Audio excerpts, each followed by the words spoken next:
Iarivo soiombonan'ny malagasy fandarana manokana izarana aminao ny vaovao ny kominina n'Antananarivo renivohitra arahinao eto amin'ny MBS TV ao aorian'ny vaovao amin'ny valoralina. Iarivo soiombonan'ny malagasy. Azo tsapaitanana ny fandrosoana ety Ambodiady Ambohimanarina raha eo amin'ny resaka lalana, anisan'izany ny lalankely mamakivaky any anaty tanàna. Iankina ny fiainan'ny mponina Ambodiady ny lalankely sy ny totoabato. Sahirana mponina tany aloha satria fotaka mandrevo no niainana miaraka tamin'ny rano maloto. Ankehitriny kosa vita rarivato izany lalana nanahirana izany. Porofo fa mandray andraikitra ny kominina Antananarivo renivohitra tarihan'ny ben'ny tanàna Ramatoa Laura Valomanana miaino ny fitaraina mponina Ambodiady Ambohimanarina. Ny androan'ity lalankely ity zany dia ratsy ity lalana teto aminay ity rehefa avy ny orana dia gokagoka sady mafotapotaka dia izay moa zany nangataka teo amin'ny kominina teny hoe mijaly izay amin'ny lalana fa mba amboary mba jereo dia nisy moa zany ny fijeren'ny kominina. Ny ainanay teto any ambany any izay matsaka mbola fatsakana ny ainanay.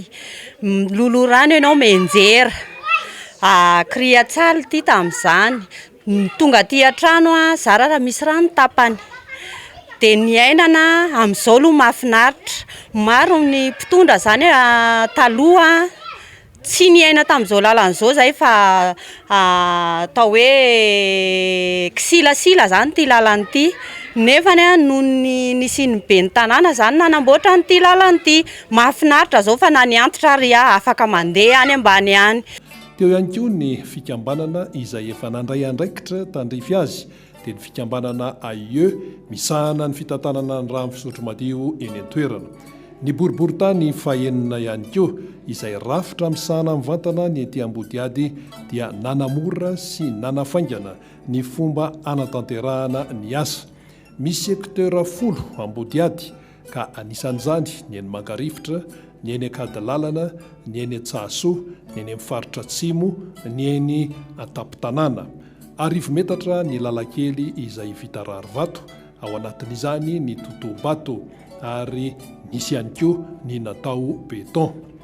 Faly dia faly tokoa satria vita tokoa ilay lalankelinay. Afaka aminay ilay hoe manainga zipo satria fijaliana ho an'ilay vahoaka. Ka misaotra an'izay nanao, misaotra ny kominina ary izay moa zany ny tsy nitaraina tanamepaka izahay epitantana fa anisany mba nanampy an-zareo ary nezaka mba nanao izay ho vitanay izahay. Fandraisana anjara nanampy azy izahay amin'ilay karamany boikely mitaona vato. Izahay koa nanao lalankely hatrany Atapitanàna any. Tony lalana atao beton tony izay AIE niezaka ary vao tonga moa zareo zany hanampy anay hanao an'ilay lalana dia fifaliana lehibe ao anay.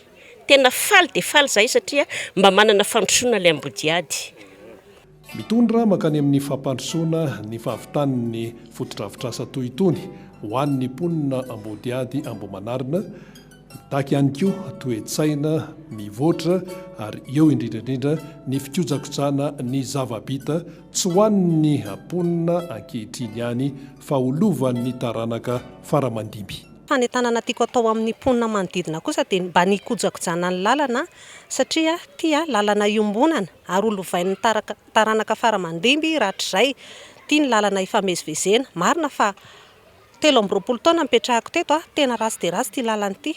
Nefa noho ny fangatanana atao tamin'ireo tompona andraikitra maro dia vita izy ankehitriny ka tokony ny mponina tsirairay ny olona rehetra izay mandalo sy mampiasa an'ilay lalana zany tokony mba hanaja le lalana zany mba tsara an'ilay tanàna satria fanatsarana lehibe ny nataon'ny tompona andraikitra tao amin'ny kominina tamin'ilay lalana izay natao ary tena isaorana lehibe dia lehibe anazy satria raha izay tena niteneniko hoe 20 taona mipetrahako teto izay lalana malama fotaka zany ny ainanay teto ny antitra sy ny zaza zany dia tena atahorana mihitsy rehefa tena manorana ny andro fa ankehitriny izy vita rarivato soamantsara dia tena isaorana mitafotafo an'ireo tompona andraikitra isam-baratongany ao amin'ny kominina. Fiatraikany aloha dia fifaliana ho an'ny rehetra e. Ary hatreto izay dia efa manentana an'ilay vahoaka zany a mba hisoroka an'ilay fahadiovana satria na inona na inona koa ny ataonao e na vita ara ny lalana nefa ianao maloto tsisy dikany fa ohatran'ny eo ihany ny eo ka ny zavatra mba tiana marina amin'ilay vahoaka fotsiny hoe okantsika mba samy nitandro ny fahadiovana sy hanaja an'ilay lalana vita. Dia fisaorana lehibe ho an'ny tompon'andraikitra Madame le maire Lalao Ravalomanana. Izay zany dia tena misaotra ny ben'ny tanàna Madame Lalao Ravalomanana satria dia afaka fahasahiranana izahay. Iarivo soiombonan'ny malagasy fandarana manokana izarana aminao ny vaovao ny commune n'Antananarivo renivohitra arahinao eto amin'ny MBS TV ao aorian'ny vaovao amin'ny valoralina. Iarivo soiombonan'ny malagasy.